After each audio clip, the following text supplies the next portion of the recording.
largo de la historia colombiana, las protestas y manifestaciones sociales han sido motores de cambio y factores importantes que han logrado contribuir a la promoción de los derechos humanos. Sin embargo, en múltiples ocasiones, estos mecanismos han sido tachados mayormente por las autoridades y medios de comunicación de atentar contra los derechos de los demás ciudadanos, especialmente en materia de movilidad. Cuando se presentan estas situaciones, estamos hablando de la colisión entre derechos, que para este caso en particular se encuentran en el mismo capítulo de la Constitución y cuentan con las mismas garantías. En el marco de este debate, nosotros, un grupo de estudiantes de la Universidad de los Andes, hemos decidido recalcar las tensiones presentadas entre los derechos a la protesta social y a la locomoción durante las marchas realizadas en el segundo semestre de 2018 por la defensa a la educación superior pública desde la lógica de sus promotores y participantes. Las protestas sociales se emplean por la necesidad de reclamar un derecho social que tienen los ciudadanos. Normalmente la protesta social se genera porque es el incumplimiento de esa garantía en los derechos de los ciudadanos. Entonces, un mecanismo para exigir un derecho es una protesta social, siempre y cuando se agotan los demás mecanismos, es decir, algunos jurídicos, o cuando no existen las garantías para reclamarlos. Entonces, la protesta social es una herramienta para exigir esos derechos. Para 2015, la Defensoría del Pueblo había tenido conocimiento sobre 283 protestas en tan solo 3 meses, 70 de las cuales derivaron en plantones y concentraciones, 69 en marchas y movilizaciones, 50 en bloqueos a la movilidad y 38 en situaciones de cese de actividades. Las regiones más afectadas por las expresiones de inconformidad eran Bogotá con 43 situaciones, Bolívar con 38, Antioquia con 26, Valle con 24 y el departamento del Cauca con 18 episodios. Desde aquel año, las protestas sociales no han hecho más que aumentar. Pero, ¿acaso existe una jerarquía entre los derechos según como lo establece Roberto Gargarella? ¿Acaso los derechos que se encuentran más cerca al núcleo de la Constitución, la democracia, deben ser privilegiados? Nuestra Constitución en Colombia, en el artículo 38, privilegia la organización de los grupos y de las personas para que puedan manifestar de alguna forma sus intereses y los puedan gestionar con el gobierno. Ese es un artículo fundamental de la Constitución.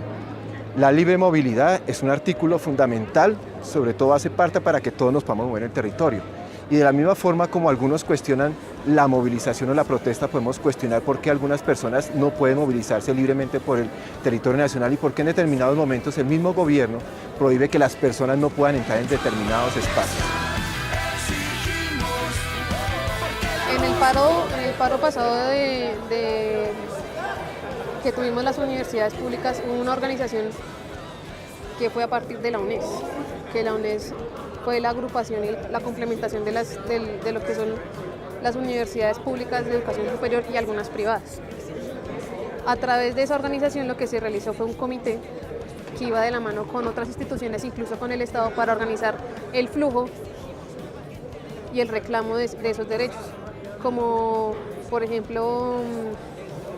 el uso de algunas vías principales, pero siempre acompañados, por ejemplo, de la fuerza pública, que no muchas veces garantizaba una seguridad, sino que muchas veces irrumpía con la lógica de la movilización. De acuerdo con la base de datos de luchas sociales del Centro de Investigación y Educación Popular CINEP, en 2013 se presentaron 1.027 protestas, la cifra más alta desde que empezaron sus registros en 1975. Sin embargo, para la marcha estudiantil del 15 de noviembre de 2018, la Secretaría de Movilidad mencionó que en lo corrido del año se habían presentado más de 1.600 marchas, por lo cual era imprescindible mantener acuerdos con el estudiantado respecto a la planificación de las rutas.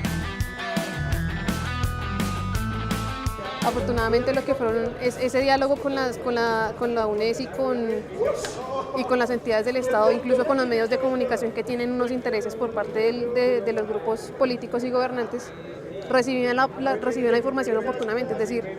se puede rastrear a través de las noticias, incluso City TV, RCN, Caracol, la información previa de movilidad.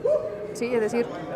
hay días de protesta, estas van a ser las rutas, estas van a ser las posibles vías bloqueadas, que lo que daba cuenta era que el estudiantado realmente no estaba irrumpiendo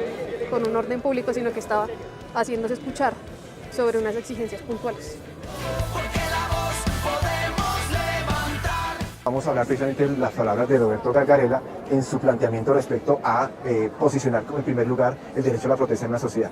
entendiendo que el Estado, sobre todo el gobierno, tiene el control del erario, el presupuesto, de la fuerza pública y de la legitimización de las leyes y la creación de esas leyes de cómo se forma o se debe manejar la sociedad. Esta es nuestra sociedad, somos un bebé que en determinado momento estamos reclamando de esa persona que nos puede suplir esa dificultad, que nos la puede solucionar, que nos atienda. Entonces, en ese mismo ejemplo podemos decir que el bebé llora y el papá puede decir, no, usted tiene primero el derecho a la movilidad, muévase y después ya. Pero si es un bebé que no se puede mover, es una sociedad que no se puede mover, que no tiene el control de nada, ni de la fuerza pública, ni de las leyes, ni del erario, no puede en determinado momento decir me duele, o sea, no puede llorar. Nosotros como bebé tenemos derecho a llorar como sociedad. Si es que un día queremos ser unos ciudadanos, unos adultos sanos, saludables, viviendo en convivencia y ojalá siendo propositivos y positivos para la sociedad. A partir de los disturbios que se presentaron el año pasado durante las manifestaciones de las universidades públicas, hace menos de un mes en la vía Panamericana y el pasado jueves durante el paro nacional, en donde las marchas terminaron en daños al patrimonio y bloqueos a importantes vías, se comenzó a elaborar en el Congreso una ley estatutaria que busca reformar el derecho a la protesta social para establecer nuevos límites, establecer los mecanismos bajo los cuales se puede sancionar de manera categórica a los responsables de las protestas y otorgar facultades a la fuerza pública para disolver una manifestación con el fin de restablecer el orden. Por lo que ahora es urgente revivir el sentido de la protesta social y las razones por las cuales debe privilegiarse o no sobre el derecho a la locomoción.